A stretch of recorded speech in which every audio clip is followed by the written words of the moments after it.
고린도전서 오늘 주신 하나님의 말씀 고린도전서 15장 12절로 20절. 아멘입니까? 예, 같이 함께 한 목소리로 하나님 말씀을 받들어 읽습니다. 시작. 그리스도께서 죽은 자 가운데서 다시 살아나셨다 전파되었거늘 너희 중에서 어떤 사람들은 어찌하여 죽은 자 가운데서 부활이 없다 하느냐. 만일 죽은 자의 부활이 없으면 그리스도도 다시 살아나지 못하셨으리라. 그리스도께서 만일 다시 살아나지 못하셨으면 우리가 전파하는 것도 헛것이요 또 너희 믿음도 헛것이며 또 우리가 하나님의 거짓 증인으로 발견되리니 우리가 하나님이 그리스도를 다시 살리셨다고 증언하였습니다. 만일 죽은 자가 다시 살아나는 일이 없으면 하나님이 그리스도를 다시 살리지 아니하셨으리라. 만일 죽은 자가 다시 살아나는 일이 없으면 그리스도도 다시 살아나신 일이 없었을 터이요. 그리스도께서 다시 살아나신 일이 없으면 너희 믿음도 헛되고 너희가 여전히 제 가운데 있을 것이요. 또한 그리스도 안에서 잠자는 자도 망하였으리니 만일 그리스도 안에서 우리가 바라는 것이 다만 이 세상의 삶뿐이면 모든 사람 가운데 우리가 더욱 불쌍한 자이리라. 그러나 이제 그리스도께서 죽은 자 가운데서 다시 살아나사 잠자는 자들의 첫 열매가 되셨도다. 아멘. 아멘. 좌우에 있는 분과 함께 한 분만 더 같이 인사하겠습니다. 이렇게 함께 앉아서 예배하게 되어서 감사하고 기쁩니다. 인사하겠습니다.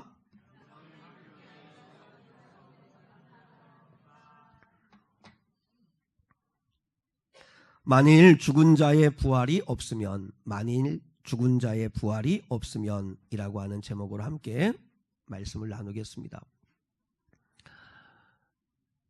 저는 오늘 설교 말씀이 물론 1년 365일 52주일 동안 여러분 주일 예배를 참여하면 매주 듣는 어떤 말씀보다 부활주의를 맞이하는 오늘 말씀을 여러분이 정말 잘 듣고 그 오늘 주시는 말씀을 믿기만 하면 우리는 정말 수지 맞는 거라고 생각을 합니다. 여러분 예수 믿는 게 고단하고 힘든 게 아니라 정말 이런 은혜가 우리에게 있는 거구나 하는 걸 깨닫기 때문에 오늘 그런 은혜가 다 임할 수 있으면 좋겠고 여러분이 하나님 말씀을 받고 듣는 데 있어서 여러분의 마음이 어둠에 가려지지 아니하고 정말 성령께서 그 여러분의 마음을 덮은 어둠을 좀 걷어내 주셔서 오늘 주신 하나님의 말씀을 듣고 거듭나고 기쁨을 회복하는 은혜가 있기를 정말 진심으로 주님의 이름으로 축복합니다. 자, 여러분 기독교 절기 가운데 가장 중요한 두 절기가 있다면 성탄절이고 부활절입니다.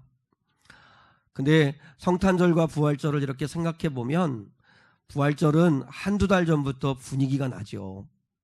물론 요즘은 악한 마귀가 성탄절에 공격을 하죠. 주인 바꾸기. 성탄절의 주인공을 자꾸 바꾸어서 산타가 되게 하고 선물 주고받는 날로 하게 하고 연말연시 축제 분위기를 만드는 것처럼 성탄절을 그렇게 변질시켜 가지만 그럼에도 불구하고 부활절에 비하면 성탄절은 훨씬 더 분위기도 풍성하고 화려하고 또 교회도 여러 가지를 준비합니다. 그래서 성탄절이 되면 성탄 2부 행사도 준비하고 성탄 트리도 만들고 카드도 나누고 또 선물도 나누고 그렇게 합니다. 그거에 비해서 부활절은 단 오늘 하루 딱 기념하고 끝내는 게 아닌가 하는 생각을 합니다. 여러분 이상하게 부활절 찬송가는 부활절에 하면 참 맞는데 부활절이 아닌 다른 날 하면 이상하게 어색하고 좀 안 맞는 것 같은 그런 느낌이 들어요. 고난에 대한 찬양이라든지 여러 가지 찬양은 얼마든지 해도 되는데 부활절 찬송가는 꼭 부활절 날 아니면 또 부를 기회도 없고 부르지도 않는 그런 것 같아요. 사실 정말 엄밀하게 말하면 성탄절보다도 더 귀하고 귀한 절기는 부활절입니다. 부활절. 그렇기 때문에 우리가 이 부활절에 다시 한번 하나님의 은혜를 확인하면 좋겠는데 이 악한 마귀가 부활절에 대한 공격은 뭐냐면 이 부활의 사건을 자꾸 거짓으로 바꾸는 것입니다. 자꾸 우리의 인간의 이성으로 이해가 되지 아니하거니까 믿을 수 없다, 거짓이다, 만들어낸 이야기다, 자꾸 이렇게 만들어가는 거죠. 여러분 한번 아멘 해보시죠. 예수님은 부활하셨습니다. 여러분 예수님은 정말 부활하셨습니다. 나는 이 사실이 정말 여러분에게 믿어질 수 있기를 원하는데, 그래서 오늘 설교는 세 가지의 대지입니다. 첫 번째 함께 나누기를 원하는 건 예수 그리스도께서 다시 사셨다. 예수께서 부활하셨다. 그건 사실이다 라고 하는 사실이 하나가 있고, 그 부활하신 예수 그리스도를 믿고 내가 죄를 사함 받으면 나도 부활할 수 있다. 나도 부활할 수 있다. 예수 부활한 것이 나하고 아무 상관이 없는 게 아니라 내가 그 예수를 믿음으로 붙잡으면 그러면 나도 부활할 수 있다. 그리고 세 번째, 그 부활하신 주님이 지금 나와 함께하고 계신다. 그러므로 남은 인생을 살아가는 삶에도 놀라운 하나님의 은혜가 있고 도우심이 있다. 이 세 가지입니다. 예수 부활하셨다. 그 부활하신 예수를 믿고 죄를 사함받은 자는 동일하게 예수처럼 우리도 부활한다. 그 부활한 예수님은 나중에 우리를 데리러 오기만 하시는 게 아니라 지금도 영으로 함께하고 계신다. 그러므로 그 은혜를 누려야 된다 하는 게 오늘 설교하고자 하는 핵심입니다. 첫 번째, 우리 예수님 부활하셨습니다. 그럼 어떻게 할 수 있는가? 증거가 뭔가? 성경입니다. 성경이 그 증거입니다. 자, 오늘 우리 고린도전서 15장 3절 4절을 한번 보시죠. 3절 4절. 3절 4절 같이요. 시작. 내가 받은 것을 먼저 너희에게 전하였노니 이는 성경대로 그리스도께서 우리 죄를 위하여 죽으시고 장사 지낸 바 되셨다가 성경대로 사흘 만에 다시 살아나사. 자, 이 말씀에서 제일 중요한 건 뭐냐면 성경대로 예수님이 우리 죄를 위하여 죽으셨고 성경대로 기록된 대로 예수께서 사흘 만에 다시 살아나셨다는 것입니다. 성경이 증거라는 거예요. 성경이 증거예요. 아, 목사님, 그러면 성경을 못 믿겠는데요. 아니, 성경은 그냥 어떤 사람들이 만들어낸 거 아닌가요? 라고 이야기할 수 있는데, 자, 여러분 저를 보세요. 성경은 저자가 40여 명입니다. 40여 명이라고 하는 이유는 무명의 그 책도 있기 때문에, 그래서 정확하게 몇 명이다라고 말할 수 없기 때문에 40여 명이라고 합니다. 성경 창세기부터 요한계시록까지 66권을 쓴 성경의 기자가 한 40여 명이고 그 사람들이 살았던 기간이 1500년이라는 기간이 있습니다. 그러니까 여러분 무슨 이야기냐면 이 40여 명의 저자들이 이 성경을 기록한 사람들이 한자리에 모여가지고 상의할 수 없었다는 것입니다. 한자리에 모여가지고 어떤 내용으로 어떻게 성경을 쓰자 이렇게 상의한 게 아니고 1500년이라고 하는 기간 동안 각자의 시대를 살던 사람들이 하나님의 은혜를 받고 감동하심을 받아 썼던 것이 성경입니다. 그런데 놀라운 건 이 40여 명의 성경의 기자들이 1500년이라는 기간 동안 각자의 시대에 각자의 은혜를 받고 쓴 성경을 모아 놓았더니 일맥상통하게 한 가지 이야기를 하고 있더라는 거예요. 그러니까 원저자는 성령이시라는 걸 알 수 있는 거죠. 하나님이 하신 거라는 거죠. 일맥상통한 한 가지 이야기가 뭐예요? 예수 그리스도입니다. 예수 그리스도. 구약의 성경은 무엇을 얘기하는 거예요? 앞으로 장차 오실 예수 그리스도. 오실 예수 그리스도를 예언해 놓은 책.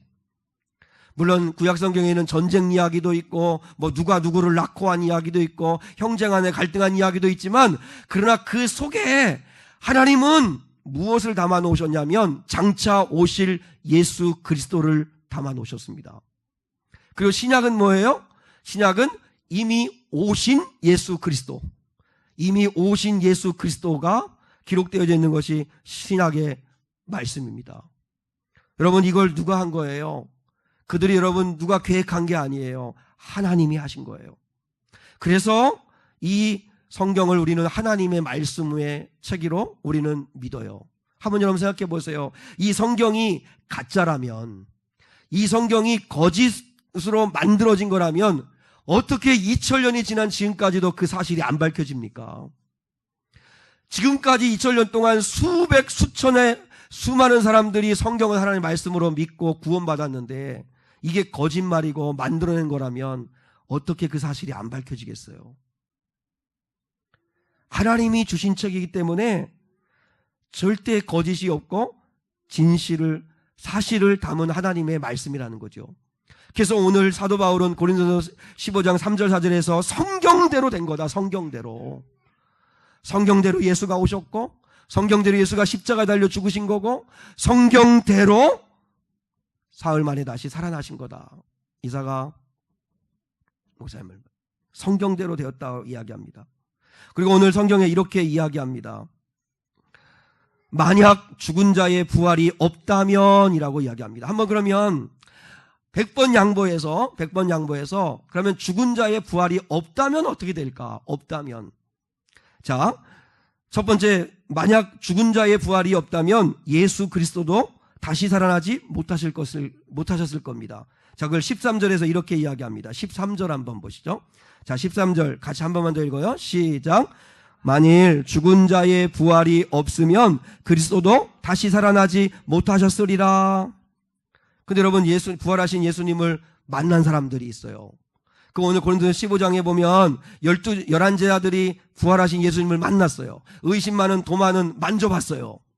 그리고 예수님을 따랐던 막달라 마리아나 다른 또 마리아도 부활하신 예수님을 봤어요. 근데 중요한 건 500여 성도에게 동시에 보여주셨어요. 한번 생각해 보세요. 11명의 제자라면 그들이 예수님과 관계도 있고, 그리고 또한 3년 동안 함께 했고 들은 바가 있기 때문에 그럼 11명은 짜고 칠 수 있어요. 근데 여러분, 500명을 동시에 속일 수는 없어요. 근데 500명의 성도들이 부활하신 예수님을 만났다고 그래요. 보았다고 그래요. 어떤 사람은 예수님의 기절설을, 그 부활절에 대해서 부활을 못 믿으니까 기절설을 강조해요. 기절설. 그래서 예수님이 십자가 위에서 쇼크사한 거다. 잠깐 가사 상태, 기절 상태에 빠졌는데 죽은 줄 알고 그 예수님의 시신을 내려서 그 시원한 아리마다 요셉이 준비한 그 무덤, 동굴과도 같은 무덤에다가 두었더니 예수님께서 깨어나신 거다. 이렇게 주장하는 사람들이 있습니다. 여러분 아시죠? 성경에 보면 로마 병사들이 예수님이 죽은 걸 확인했습니다. 심지어는 이미 죽은 걸 알고 다리를 꺾지 아니하고 대신 어떻게 하죠? 창으로 옆구리를 찔러 물과 피를 다 쏟아내게 하셨습니다. 사람은요, 한 66kg 정도 되시는 분은 한 4.5리터 정도의 피가 있다고 그러고, 한 70kg 되시는 분은 한 5리터 정도의 피가 몸 안에 있다고 하는데, 그런데 1.5리터 정도의 피가 빠지면 사람은 죽습니다. 여러분, 로마 병사들이 예수님이 죽은 걸 이미 확인했습니다. 기절설 아닙니다. 어떤 사람들은 도난설이라고 합니다. 예수님의 시신을 제 아들이 훔쳐가서 감춰놓고 예수가 부활했다고 그렇게 꾸며낸 것이다 라고 이야기합니다. 근데 여러분 성경을 보세요. 성경에 보면 그 경비병들이 얼마나 철통같이 지키는지 모릅니다. 왜냐하면 그가 살아있을 때 3일 만에 다시 살아날 거라는 이야기를 했기 때문에 그 사실이 밝혀지면 안 되니까, 그래서 혹시나 제 아들이 시신 훔쳐갈까봐 경비병들이 철통같이 지킵니다. 그런데 그 경비병들이 부활하신 예수님을 만나는 그 광경 때문에 놀래가지고 대세상한테 와가지고 그 사실을 이야기하니까 대세상과 그 경비병들이 어떻게 합니까? 대세상이요, 돈으로 그들을 매수하잖아요. 돈을 주고 무슨 소문을 퍼뜨려요? 제자들이 시신을 훔쳐갔다고 그렇게 소문을 내라.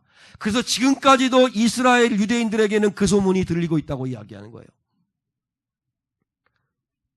그러나 제자들이 그 돌문을 옮길 수도 없을 뿐만 아니라 그 철통같이 지키는 그 예수님의 시신을 도둑질해 갈 수가 없죠. 예수님은 분명히 부활하셨습니다. 여러분, 기독교는 무덤이 없습니다. 물론 이게 무덤이다라고 잠시 사흘간 있었던 그 무덤은 있을 수 있지만 예수님의 시신은 없습니다. 예수님을 쌌던 세마포는 발견되었는데 예수님의 시신은 온데간데 없습니다. 여러분, 유교의 공자의 그 묘는 그 그 창평에 가면 아주 얼마나 화려하게 무덤이 있는지 모릅니다. 그리고 이슬람의 마호멧이라고 하는 사람의 무덤은 사우디아라비아에 가면 그 메디나라고 하는 그 성지에 무덤이 얼마나 화려하겠는지 모릅니다. 그리고 불교의 고타마시다르타라고 하는 그 석가의 무덤은 인도 살수에 가면 어마어마한 무덤이 있습니다. 그러나 우리 예수님의 무덤은 어디에도 없습니다. 왜냐하면 예수님은 죽으신 게 아니기 때문에, 다시 사셨기 때문에 어디에도 예수님의 시신을 찾을 수 없다는 것입니다. 두 번째, 만일 죽은 자의 부활이 없다면 우리는 다 거짓말쟁이입니다. 여러분, 나는 진짜 사기꾼일 겁니다. 자, 14절 15절 보겠습니다. 오늘 본문 14, 15절 시작. 그리스도께서 만일 다시 살아나지 못하셨으면 우리가 전파하는 것도 헛것이요 또 너희 믿음도 헛것이며 또 우리가 하나님의 거짓 증인으로 발견되리니 우리가 하나님이 그리스도를 다시 살리셨다고 증언하였습니다. 만일 죽은 자가 다시 살아나는 일이 없으면 하나님이 그리스도를 다시 살리지 아니하셨으리라. 만약에 예수님이 부활하셨다는 사실이 거짓이면 우리처럼 여기 모여 오늘 예배하는 우리처럼 불쌍한 사람들이 없고, 우리는 여러분 거짓에 다 속고 있는 겁니다. 근데 여러분 생각해 보세요. 지금 2000년 동안 수십억의 사람들이 그 부활하신 예수님 앞에 구원받고, 그리고 그 수많은 사람들이 예수를 믿는 가운데 순교하고 신앙을 지키고 했습니다. 그러면 그 수백억의 지금까지 2000년의 기독교 역사 동안에 그 믿음을 지켰던 사람들이 다 속은 건가요? 오늘도 부활주일은 전 세계가 동시에 같이 지키는 부활주일입니다. 오늘도 아마 수십억의 사람들이 부활주일마다 예배를 드리는데 그들이 다 거짓에 지금 속고 있는 건가요? 그렇지 않습니다. 여러분, 하나님은 이 부활의 신비를 이 땅에 숨겨 놓으셨습니다. 그래서 사도 바울이 그 사실을 발견해서 이렇게 이야기합니다. 자, 성경 한 권만 보죠. 고린도전서 15장 35절 말씀 한번 보죠. 35절 말씀. 35절 말씀에 부활에 대해서 사도 바울이 이렇게 설명해 줍니다. 자, 한번 같이 읽을게요. 시작. 누가 묻기를 죽은 자들이 어떻게 다시 살아나며 어떠한 몸으로 오느냐 하리니. 자, 정말 절 보세요. 자, 화장한 사람은 어떻게 될까요? 자, 부활한다고 하는데 다 몸과 영은 이제 하나님의 나라에 갈 것이고 주님이 오시면 우리의 몸이 다 부활할 거라고 하는데, 그러면 화장한 사람은 어떻게 되는 걸까? 물에 빠져서 죽은 사람은 어떻게 되는 걸까? 온몸이 다 불에 탔던 사람들은 어떻게 되는 걸까? 사고로 온몸이 망가진 사람들은 어떻게 부활하는 걸까? 아주 어린 나이에 그 하나님의 부름을 받아 죽은 그 구원받은 아이들은 어떻게 부활하는 걸까? 어떤 몸으로 부활하는 걸까? 그 회의론자들이 물었습니다. 도대체 어떤 몸으로 부활하는 거냐? 부활한 몸은 어떻게 생긴 거냐? 라고 그렇게 이야기할 때 바울이 그 다음 말씀 이렇게 이야기합니다. 자, 어리석은 자여, 시작. 어리석은 자여, 내가 뿌리는 씨가 죽지 않으면 살아나지 못하겠고 또 내가 뿌리는 것은 장래의 형체를 뿌리는 것이 아니요 어떤 밀이나 다른 것의 알맹이 뿐이로되 하나님이 그 뜻대로 그에게 형체를 주시되 각 종자에게 그 형체를 주시느니라. 여러분이 의지를 가지고 말씀을 잘 따라오면 좋겠는데 잘 안 들리고 그 의지가 또 약한 사랑하는 준학 목사님, 그걸 위해서 제가 시각 자료를 준비했습니다. 오렌지가 있죠. 오렌지. 여기는 배가 있습니다. 졸면 던집니다. 이렇게 배 오렌지 열매 얼마나 여러분이 혹시 뭐 과일을 좋아하지 않으신 분도 있을지 모르겠지만 이 자체가 사실 이렇게 그 과일 나무에 달려 있는 것 자체가 얼마나 아름다워요, 그죠? 얼마나 아름다워요. 여러분 예배 아치면 이 오렌지를 여러분이 드실 텐데, 여러분 이 오렌지하고 이 배의 열매가 있습니다. 근데 오늘 사도 바울이 이야기합니다. 부활이 뭐냐? 부활의 몸은 어떤 몸을 입는 거냐라고 이야기할 때 이걸 이야기하는 거예요. 여러분 어떤 농부도 이것 자체를 통째로 심는 사람은 없어요. 이걸 통째로 땅에다 묻으면 이건 그냥 썩어 없어집니다. 그런데 이걸 잘라보면 이 안에 조그만 씨가 나옵니다. 그 씨를 잘 이렇게 튀어가지고 그래서 묘목을 만들어가지고 그걸 이식해가지고 이제 배나무도 만들고 사과나무도 만들고 이제 오렌지도 이제 노지에다 갖다 심어가지고 자라게 하는데, 심는 건 씨를 심는 거, 씨. 근데 여러분 씨를 보세요. 씨를 쪼개보세요. 그 안에 무슨 물감이 들어있어요. 씨 안에 무슨 뭐 이런 배가 될 만한 그런 여지가 있는 게 있기를 해요. 근데 그 생명의 신비가 너무 놀랍잖아요. 그 배의 씨앗을 심으면, 그러면 그 씨는 땅에 묻히면 죽어요. 반드시 씨는 죽어야 돼요. 근데 죽는데 거기에 새로운 생명이 나와요. 그래서 연한 순 같은 것이 나와서 자라서 잎이 나고, 그래서 자라 때가 되면 이런 배 열매를 맺고 오렌지 열매를 맺어요. 이게 부활이라는 거예요. 그러니까 여러분, 부활의 몸은 마치 우리가 이 땅에서 화장을 하든 뭐 아니면 죽음을 맞이하는 건 여러 가지 방법이 있을 거 아니에요. 늙어 병들어 죽는 사람도 있고, 아니면 사고로 불의하게 어려움에 죽는 사람도 있고, 병들어 죽을 수도 있고, 뭐 심지어는 어떤 큰 끔찍한 어떤 사건 사고를 만나 죽을 수도 있지만, 그래서 우리의 육신이 다 망가지지만, 그러나 우리의 육신이 땅에 묻히면, 마치 씨를 심는 것처럼 묻히면, 나중에 하나님은 우리를 부활하고 다시 살려내실 때는 이렇게 아름다운 열매처럼 가장 아름다운 여러분의 몸을 입은 존재로 여러분을 다시 살려내신다는 것입니다. 그게 오늘 하나님의 약속입니다. 그래서 하나님이 각자에게 형체를 주신 거예요. 사람은 사람의 형체대로 부활하는 거고, 짐승은 짐승의 형체대로 부활하는 거고, 또 자연 만물은 자연 만물의 형체대로 부활하는 거예요. 하나님은 이미 이 자연 속에요. 한번 여러분이 속지 생각해 보세요. 난자와 정자가 만나가지고 내가 이 땅에 태어나서 이렇게 건강하게 이렇게 왕성한 청년의 때를 보낼 수 있는 거, 이게 어떻게 그냥 우연이고, 어떻게 이게, 여러분, 이게 이 일을 이루게 하신 분이 있을 거 아니에요. 이 생명의 신비를 이루시는 분이 있을 거 아니에요. 성경은 그분이 하나님이시라고 말씀하신 거죠. 그분이 우리를 일으키시겠다고 말씀하시는 거예요. 여러분, 이 좋은 계절에, 이 좋은 봄의 계절에 생명의 신비를 보고 꽃을 보고 열매를 보고, 여러분 그럴 때 예쁘다, 참 좋다, 이렇게만 느끼는 건 1차원적인 거예요. 여러분 믿는 사람이면 그걸 바라보면서 이게 어떻게 우연일까? 이게 어떻게 우연일까? 하나님이 하시지 않고는 이런 일이 있을 수 없다. 그러면서 하나님을 찬양할 수 있기를 주님의 이름으로 축복합니다. 여러분, 만일 죽은 자의 부활이 없다면 우리처럼 불쌍한 사람들이 없습니다. 자, 본문 19절. 자, 19절입니다. 시작. 만일 그리스도 안에서 우리가 바라는 것이 다만 이 세상의 삶뿐이면 모든 사람 가운데 우리가 더욱 불쌍한 자이리라. 성주야, 가끔 우리 성주가 저를 보면 고모 불쌍하다 그래. 불쌍하다. 그러니까 하는 이유는 뭐냐면, 뭐 즐기지도 못하고 맨날 교회에만 가 있고 무슨 재미로 사시냐 이거죠. 무슨 재미로? 근데 정말 여러분이 모르는 엄청난 재미있는 게 있어요. 난 여러분 거기에 화장실만 만들어주면 저 안에서 안 나올 수도 있어요. 먹을 것만 주고 하면 사식만 넣어주고 하시면 나는 저기에 있을 수 있어요. 여러분, 이 세상의 삶뿐이면 우리처럼 불쌍한 사람이 없다는 거예요. 그렇지 않아요? 있지도 않은데 있는 것처럼 믿는 우리가 얼마나 불쌍한 사람이에요. 근데 사랑 여러분, 진짜 불쌍한 건 누군지 알아요?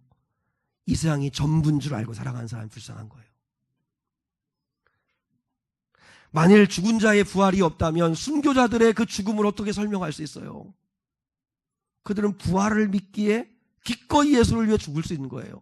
여러분, 가끔 어떤 분이 그래요. 욥기를 읽으면 하나님은 너무하시다. 욥의 자식들은 무슨 죄가 있는 거냐. 한순간에 하나님이 사단에게 욥을 시험하라고 해서, 그래서 욥의 열 아들들이 한순간 하루아침에 다 죽는데 이게 어떻게 하나님이 이러실 수 있냐. 하나님은 너무 잔인하시다라고 할 수 있는데, 물론 여러분 거기에는 어떤 하나님의 우리가 이해할 수 없는 깊은 영적 세계가 또 지혜가 있겠지만, 그러나 우리가 그럼에도 불구하고 한 가지 확실한 건 뭐냐면, 부활을 믿기에 그 열 아들들도 결코 불쌍한 인생은 아니라는 거죠. 왜냐하면 생각해 보세요. 우리는 이 땅에 사는 것이 잘 사는 거고 그게 좋은 거라고 생각하지만, 이미 하나님의 나라에 가 있는 욥의 10 아들, 딸들은 여러분 거기가 너무 좋은 거예요. 부활을 믿으면 여러분 그들이 물론 죽음은 끔찍한 사고를 당해서 죽음을 당했지만 결코 불쌍한 사람들은 아니에요. 여러분 가끔 이렇게 장례를 치를 때 상여가 나가잖아요. 상여를 나갈 때 싼 주영아 공부하냐고 힘들지? 아주 뭐 그냥 코에 뭐 휴지까지 끼고 여러분 장례를 치를 때 상여가 나갈 때 앞에서 그 인도한 사람이 그러잖아요. 할 때 보면 항상 그 얘기 하잖아요. 인제 가면 언제 오나 어이야 어이야. 요즘 뭐 그런 거 잘 안 하는데 여러분 보세요. 인제 가면 언제 오나. 그러면서 상여를 매가요. 왜 그렇죠? 거기에는 무슨 생각이 있냐면 그래도 저승보다는 이승이 낫다는 거죠. 그러니까 그래서 지금 가면 언제 오나 하고 슬퍼하는 거예요. 그래서 여러분 그들은 제사를 드려요. 죽은 날이라도 이날 기억하고 오셔가지고 좀 평소에 못 드신 것 좀 드시고 그리고 좀 그러고 가시면 좋겠다고 그래서 제사를 드려요. 그러면서 기독교인들을 비난해요. 기독교인들은 조상들도 모르는 것들이라고 이러면서 여러분 비난해요. 근데 진짜 누가 모르는 건 줄 알아요? 여러분 상식적으로 한번 생각해 보세요. 죽은 조상들이 와가지고 정말 음식을 먹어요? 여러분 어떤 분은 무덤에 가면 거기다 소주를 따라드려요. 그리고 우리 조상 이분은 늘 평소에 담배를 좋아하셨다고 담배를 불을 붙여가지고서 그래서 거기다가 한 대 피우시라고 이렇게 놓아놓고 이렇게 담배를 이렇게 태우게 이렇게 또 해놓고 그래요. 그건 정말 너무 코미디 아니에요? 그럼 여러분 그분이 정말 가지고 고맙다 뽀끔 이러면서 피우는 건 아니잖아요. 좀 웃어주세요. 너무 또 막 죽이려고 달려들 수 있게 보지 마시고. 그렇다면 여러분 그 소주를 아니면 술을 드시는 건 아니잖아요. 상식적으로 생각해도 아닌 건 아시잖아요. 여러분 우리 기독교가 제사를 드리지 않는 이유는 뭐냐면 죽은 자들이 다시 돌아오지 못한다는 걸 우리는 알기 때문이에요. 그걸 아니까. 그러니까 우리는 제사를 드리는 게 아니라 하나님께 예배를 드리는 거예요. 하나님께 남은 가족들 구원받고 하나님을 잘 섬길 수 있도록 예배를 드려요. 진수성찬을 차려놓아도 와서 먹는 게 아니라는 건 잘 아시잖아요. 근데 그냥 관습에 따라서 그냥 어릴 때부터 보았으니까 제사해야 된다고 그렇게 이야기하지만 그건 아무 의미 없는 일이라는 걸 아시잖아요. 그리고 여러분 성경에 분명히 말씀했어요. 그건 귀신에게 절하는 것과 같다고. 그래서 우리 기독교인들은 절하지 아니하고 제사하지 않는 거예요. 대신 하나님께 그 조상들의 돌아가신 날을 기억하며 모여 예배는 해야죠. 그리고 남은 가족들이 믿음 안에서 서로 사랑하며 살자고 마음을 하나로 모아야죠. 여러분 지옥 간 사람들이 절대 다시 돌아올 수 없어요. 여러분 아시잖아요. 예수님께서 분명히 비유 말씀하셨잖아요. 그 어리석은 부자가 여러분 정말 잘 먹고 잘 살다가 죽었는데 지옥 가고 난 다음에 너무 고통스러우니까 제발 살아있는 우리 나머지 5 형제들은 여기 오지 않게 해달라고. 차라리 저 죽은 나사로를 보내서라도 좀 전해달라고. 제발 전해달라고. 그러나 아브라함이 뭐라고 이야기합니까? 절대로 갈 수 없다고 말씀하잖아요. 천국과 지옥을 오고 갈 수도 없고 죽은 자가 다시 또한 세상으로 나갈 수도 없다고 말씀을 하세요. 한번 여러분 생각해 보세요. 천국에 간 사람이 이 땅에 다시 돌아오고 싶을까요? 여러분 우리는 천국을 잘 맛보지 못했으니까 그렇지만 천국을 우리는 여러분 말씀을 통해 믿는데 천국에 가신 분들이 여기 오고 싶을까요? 생각해 보세요. 여러분 천국에서는 생명수를 마시는데 수돗물 먹으러 뭐하러 와요 여기에. 여러분 천국은 황금길이고 정말 주님의 영광이 비치는 완전한 평화의 땅인데 미세먼지 먹으려고 다시 여기를 오나요? 오지 않아요. 올 필요가 없어요. 우리는 천국에 안 가봤으니까 여기가 그래도 좋은 줄 알고 살가지만 그렇지 않아요. 여러분 하나님의 영원한 나라가 있어요. 그러니까 억울하게 죽은 사람, 말도 안 되는 사고로 죽은 사람이라 할지라도 예수를 믿고 주 안에서 죽었다면 그는 완전한 몸으로 다시 부활하기 때문에 슬프고 아프지만 그래도 위로받을 수 있어요. 여러분 사랑하는 사람을 떠나보내셨어요? 병으로 떠나보내고 아니면 또 이별해서 아프세요? 그래도 우리가 그분이 예수를 믿고 죄사함 받고 구원받으신 분이라면 여러분 그는 부활에 참여하셨기 때문에 그래도 우리는 위로받을 수 있어요. 그래서 전도하자는 거예요. 어떻게든지 지옥 가면 안 되고 천국에 가시게 해야 되니까. 여러분, 우리가 왜 부활을 믿어야 되지요? 우리가 왜 부활을 믿어야 되지요? 부활은요, 죽음을 이기는 능력이 있기 때문에 그래요. 인간이 가장 두려워하는 게 죽음인데, 여러분, 죽음이 왜 왔죠? 뭐 때문에 죽음이 왔을까요? 죄 때문이에요. 죄 때문에. 저한테 죄라고 크게 말씀하신 분은 이따 예배 마치면 저에게 오시면 제가 문상 선물을 하나 드리겠습니다. 나라고 그냥 우기시면 그분을 드리겠습니다. 전도 오늘 많이 오실까 봐서 전도 선물 문화상품권을 엄청나게 많이 준비해 왔는데 몇 개만 쓰면 될 것 같아요. 오늘 오랜만에 오신 우리 분들이 있고, 또 내가 특별히 부탁해서 꼭 모시고 와 그랬는데 오늘 또 모시는 분이 있어서 그분들 드리고 나면 좀 남을 것 같아요. 아니면 여러분이 용기 있게 나한테 나 하나 주세요 라고 이야기하면 그러면 드릴 수는 없어요. 여러분, 1년에 평균 25만 명이 죽는답니다. 25만 명. 우리나라에만 평균 25만 명, 하루에 76명 정도가 죽는다고 하는데, 여러분, 죽음은 아주 자연스러운 거죠. 근데 그 죽음은 죄로부터 왔습니다. 근데 예수님이 그 죄를 해결하시려고 오신 거예요. 왜냐하면 우리를 죽어도 다시 살게 하시는 부활을 주시려고, 죽어도 다시 살게 하시는 부활을 주시려고. 사랑하는 여러분, 부활을 믿는 성도들은 죽음을 이긴 자들입니다. 죽음을 두려워할 필요는 없습니다. 왜냐하면 죽음을 우리는 이긴 자들이기 때문입니다. 운동도 하세요. 식이요법도 하세요. 그러나 그건 죽음을 좀 뒤로 늦출 수는 있을지 모르겠지만, 그러나 우리는 다 죽음을 맞이하게 됩니다. 3개월 산 인생, 3개월밖에 남지 않은 인생이나 30년밖에 남지 않은 인생이나 똑같습니다. 끝이 있다는 건. 우리 여기에 젊은 알딸들이 있죠. 현준아, 네?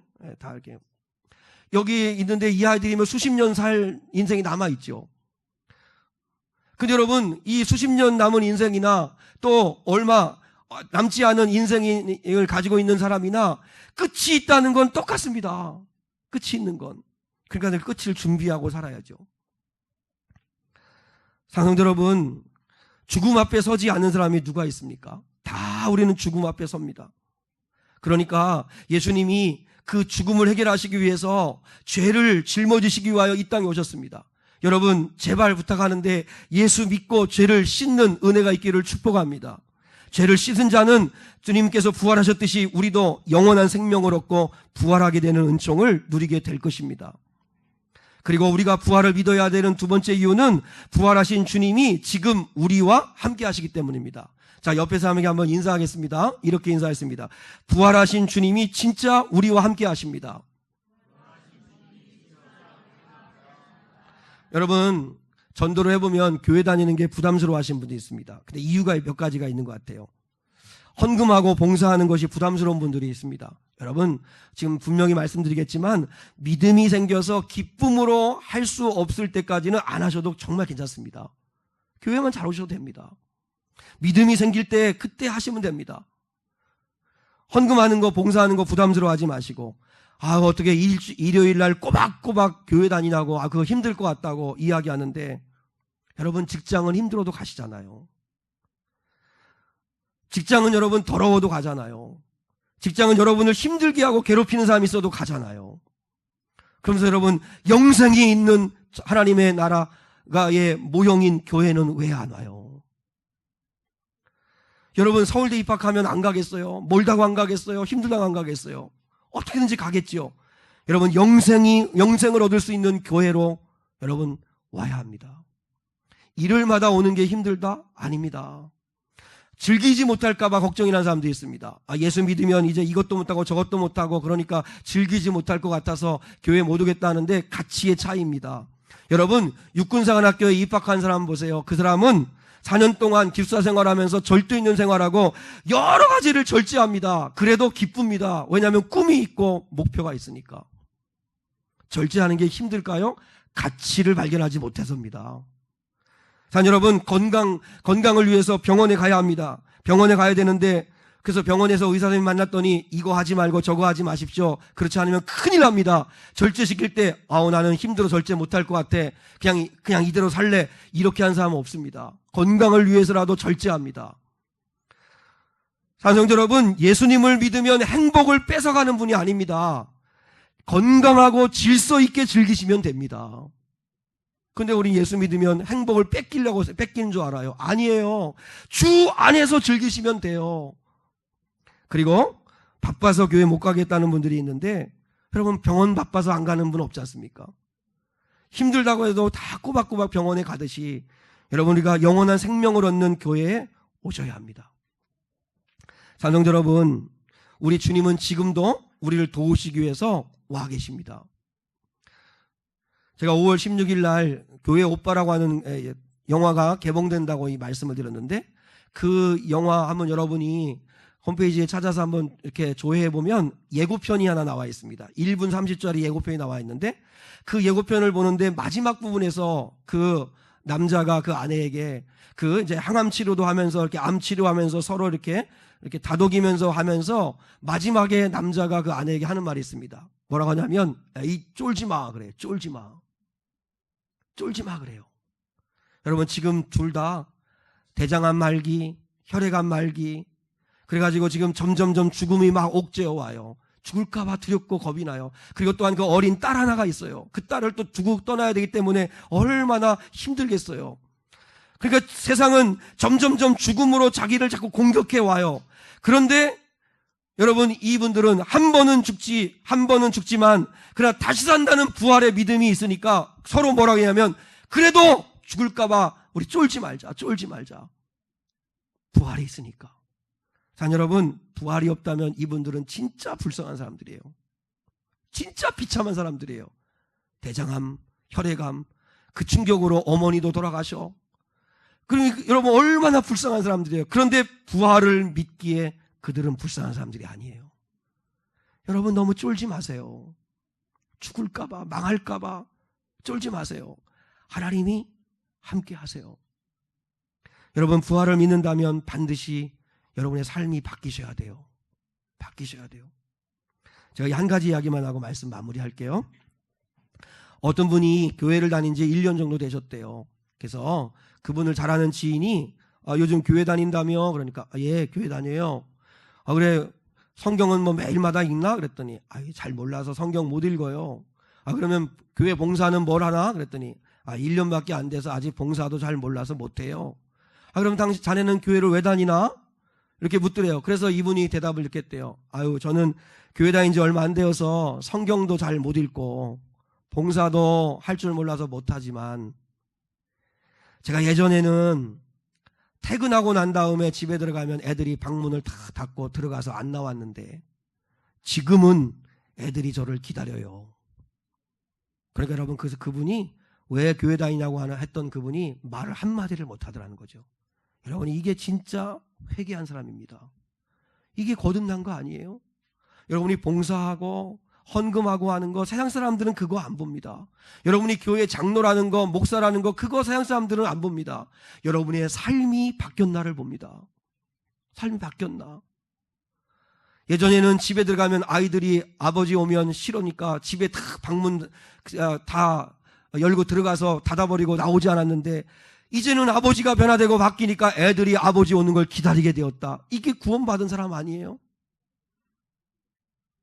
여러분, 우리가 기도하는 게 어렵습니다. 그렇게 기도하라고 해도 성도들 기도 잘 안 합니다. 근데 정말 어려움 당하면 기도합니다. 그래서 여러분, 기도를 그렇게 하시면서 기도한다고 하는 분이 말마다 험담하고 말마다 남 디스하고, 그러면 누가 그가 구원받았다고 말하겠습니까? 여러분, 교회를 다니다 보면 1년 정도만 돼도 봉사합니다. 이 봉사도 하고 저 봉사도 하고 교사도 하고 하는데, 그렇게 봉사는 하면서 형제하고 사이가 틀어진 건 20년이 돼도 안 풉니다. 누가 예수 믿는다고 할 수 있겠습니까? 11조를 합니다. 건축헌금도 하고 헌금도 합니다. 그런데 돈에 대하여 깨끗하지를 않습니다. 진실하지 않습니다. 누가 그가 부활하신 주님과 함께 한다고 말할 수 있습니까?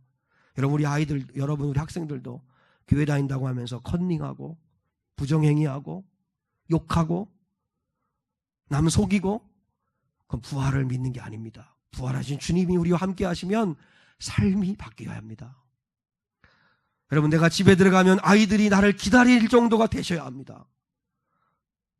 사랑하는 여러분, 우리가 부활을 믿는다면 변화되셔야 합니다. 말씀의 결론을 맺겠습니다. 부활을 믿는 분들이라면 예수 부활하셨음을 믿으십시오.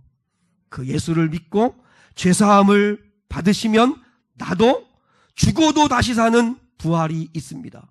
그러면 죽고 난 다음에 부활하는 걸로 끝나는 게 아니라 그 부활하신 주님이 여러분과 함께 하셔서 천군만마가 되주실 겁니다. 구원해 주실 거고, 힘들면 지켜도 주실 거고, 도와도 주실 거고, 함께 주실 겁니다. 그 부활하신 주님을 누리실 수 있기를 주님의 이름으로 축복합니다.